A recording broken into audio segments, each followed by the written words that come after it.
یه بار دیگه. سلام، حالتون چطوره؟ خوبین؟ سلامتین؟ از کجا شروع کنم؟ نمیدونم از کجا واقعا شروع کنم. ای بابا بلد نیستم، خیلی وقت هستم جلو دوربین نرفتم، عادت ندارم، به خاطر همین شرمندم اگه یه جایشو خراب میکنم، یه زیاد خوب صحبت نمیکنم و اینو زیاد دستم نیست هنوز، باید چطوری صحبت کنم، باید چی بگم، باید چی کار کنم، اینجور داستانا. میدونین که دیگه من مشکلاتم چیه و چی کار میکردم اینو. من ویدیو قبلی، آخر ویدیو یه تیکه کات کردم. من گفتم پدرم مریضه و یه سری مشکلات داریم و اینا رو همه رو گفتم. بعد آخرش هم گفتم که همکارم به من میگفتن که آره ما عید نمیتونیم بریم مسافرت، باید وایسیم کار کنیم، جای جدیدی که دارم میرم کار کنم. گفتم محیط شاد باشه و فلان و اینجور داستانا. و من گفتم من که نمیتونم، من باید حتما برم و فلان، چون دوست داشتم برم مثلا پدر بزرگم ببینم، خانواده اونور هستم ببینم، حالا پدری مادری.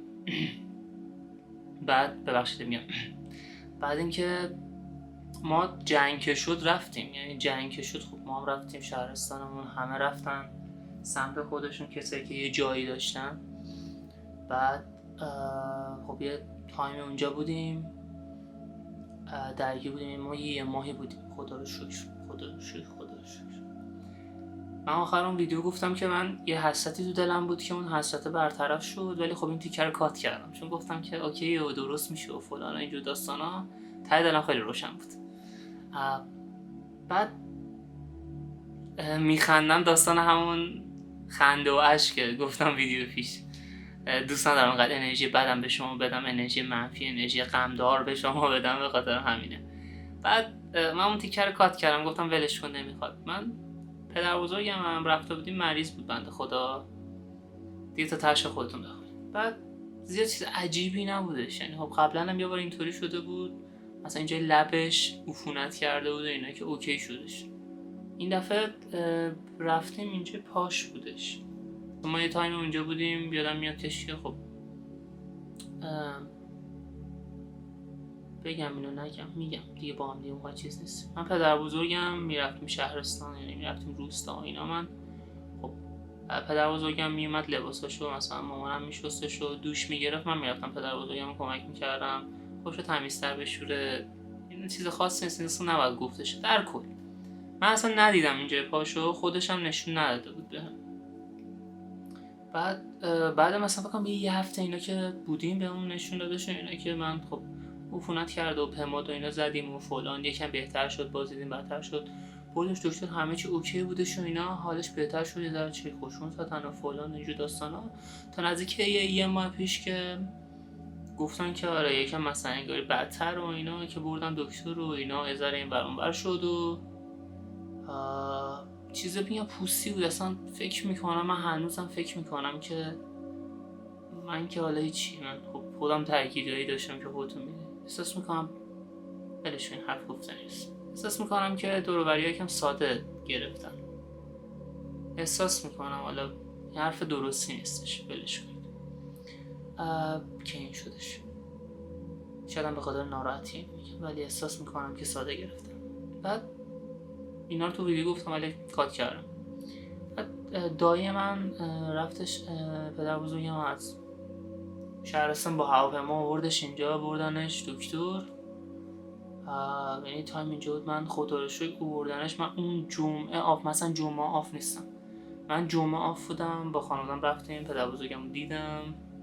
بنده خدا پاش خیلی باد کرده بود، نمیتونست درست راه بره، کمکش میکنم، دستش گرفتم، ریشش یکم بلند شده بود، ریششو براش کوتاه کردم. همه شانسه، خیلی خوشحالم. بعد چقدر بد میگم، نمیتونست، چون دهنش هم زخم شده بود، این عفونت زده بود و اینا، نمیتونست درست هم صحبت کنه بنده خدا، غذا هم نمیتونست درست بخوره. بعد اینکه دیگه کجاشو بگم، آره دیگه بردنش بیمارستان و گفتن اوکی خوب شد و فلان و اینا. بعد مامانم دیدم داره یه چند شب پیش، 2-3 شب پیش، 3 شب پیش فکر کنم، 3 شب 4 شب پیش دیدم داره، امروز یک شنبه است دارم ویدیو میگیرم، دیدم امروز دیدم داره لباساشو پک میکنه. دیدم یه 3-4 شب پیش دیدم مامانم داره لباساشو جمع میکنه و آخر شب بودش. من اون موقع نیم شیفت بودم، شیفت صبح بودم، شیفت عصر خونه بودم. بعد گفتم که چی شده، چرا لباسا جمع؟ گفتش آره شاید مثلا باید برم مثلا شهرستان کنم. گفتم برای چی اینا؟ من نمیخواد جمع کنه. گفتم مثلا پدر بزرگ گفتن حالش خوب نیستش و اینا، شاید مثلا دیگه نتونه و مجبور شیم بریم و فلان. گفتم نه انرژی بد نده، هیچی نیستش. هیچ هم گفتم نمیخواد این کارو بکنه، انرژی بد نده. اینا گفتش که دایید گفته که ما داشتیم صبح باهاش صحبت میکردیم، بعد یهو این از اوکی بودم چی گفت یهو از حال رفتش. بعد گفت یهو از حال رفته شد، دکترها اومدن بردنش و گفتن که این سکته مغزی کرده، رد کرد.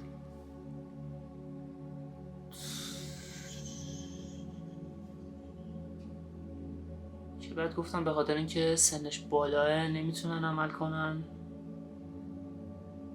و حالا ببینن چی میشه. از اون بیمارستان بردنش بیمارستان دیگه و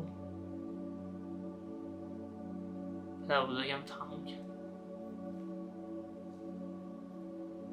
من پرواز کرد و رفتش.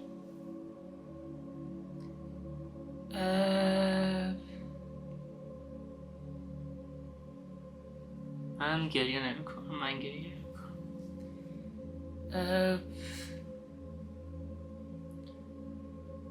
گریه نمی کنم.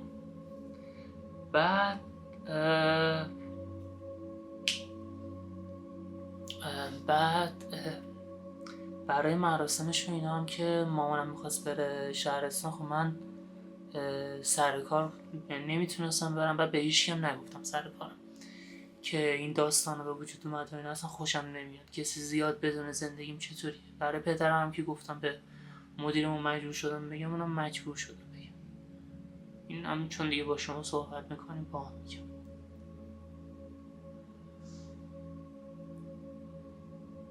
این هم میتونه شد. بکنم پدرم مادرم اومدن.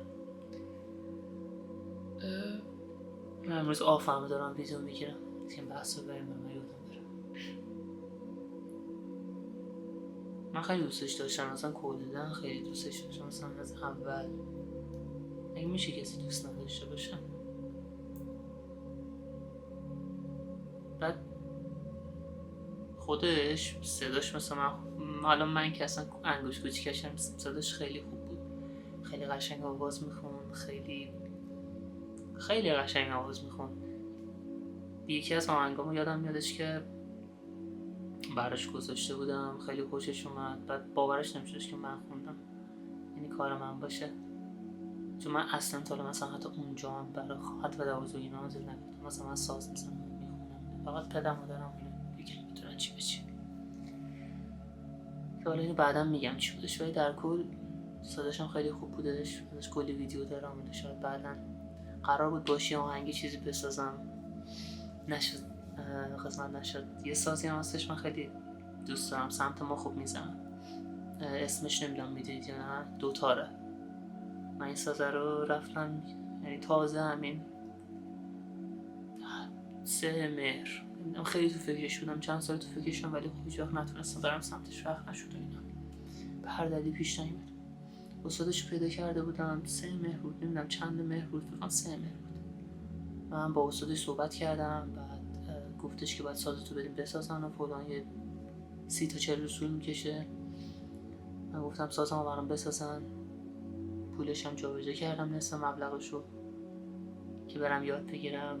عیدی که داره میاد برم با هم دیگه ساز بزنیم، بخونیم، ویدیو بگیرم، خوشحالش کنم. که نشد، قربونش برم، نشد. بعدش امیدوارم هرچی که ازش خیلی بهتر باشه، خیلی قشنگتر باشه. کل عمرش بعد اینکه مادر بزرگم فوت کرد تنها بود. مادر بزرگم اون زمانم که مریض بود، پدر بزرگم تنها بود. خیلی اصلا آدم تنهایی بود، تنها بود. نه از این زیاد دیگه بحثو نمیبرم جلو. شاید دیدین یه لحظه بغضی شدم از این دیگه گریه کردم، ولش کن. چند شب پیش یه خاطره باحال بگم. آره یه خاطر باحالی هم تمامش کنم ازتون نکنم، یاد آپدیت هم بدم. ما پدرم بردیم فکر کنم اون هفته گفتم یک شنبه قرار بریم، بردیم بعد یه سری عمل داشتش انجام دادیم، یعنی یه سری عملای سرپای جزئی بود که حالا برای درمانش و اینا لازم بود اونا رو انجام دادیم. روز مراقبتش هم تمام شد، حالا منتظریم که بیمارستان زنگ بزنم ببینیم که باید چه روزایی باز بریم. واسه میخواد گریه هم بگیره خدایا.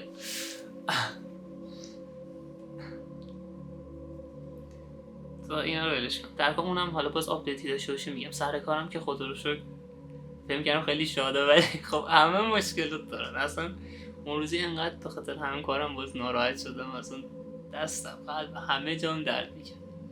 اینم شانس ما. یه خدای قشنگ بگم، تو ماشین بودیم و بابا اومده بود دنبالم برگردیم، بعد چون تازه عمل کرده بود بنده خدا ببین بنده خدا با یه دستش دنده میزنه اومد دنبال منو ببره. بعد تو ماشین بودیم عقب نشست بود بابا. من یه آهنگ همینطوری پلی شد داشتم میخونم باش، بعد بابام فکر کرد آهنگ من نبودش.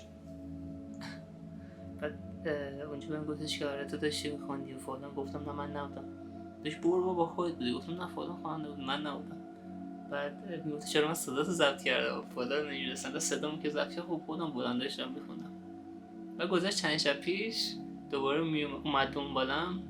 من فکر می‌کردم مثلا 5 شنبه شب بودش، میگم که مثلا بابام میاد دنبالم. بعد گوشه خیابون وایساده بودم که بابام بیادش. یهو دیدم از دور یه ماشین داره همینطوری میاد سمت منم که تکون نمیخورم. فکر می‌کردم مثلا میره کنار یه 200 شیشه بود.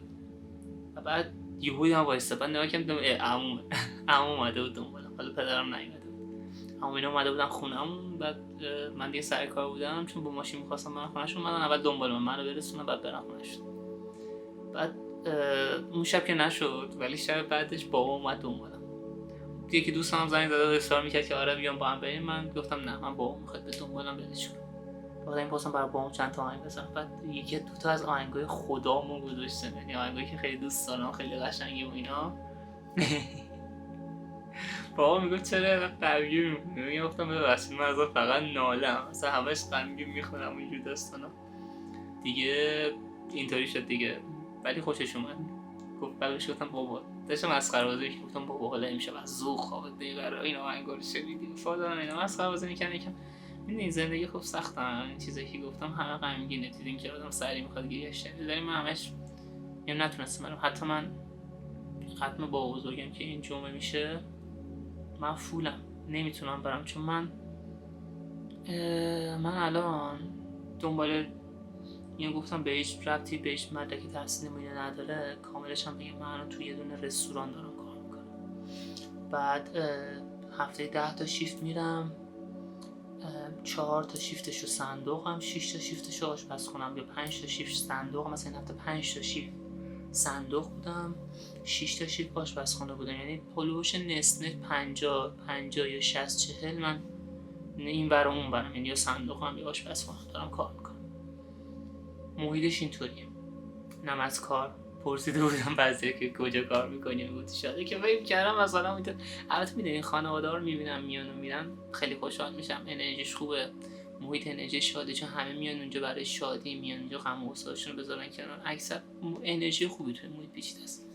و ببخشید همش خونه ویدیو میگیرم چون دیگه انقدر همش بیرونم. این تایمی که تو خونه‌ام دیگه دوستام تو خونه باشم، حالا سعی میکنم یه شوت بیرون بگیرم. بعد عادتاً ندارم زیاد با دوربین و اینا، به خاطر همینم هستش. یکم بیرون با سخت‌تره تا یکم عادت کنم و فلان. دیگه چی داشتم میگفتم؟ اینو گفتم چی شد اصلا اونجا رو گفتم کجا کار میکنم.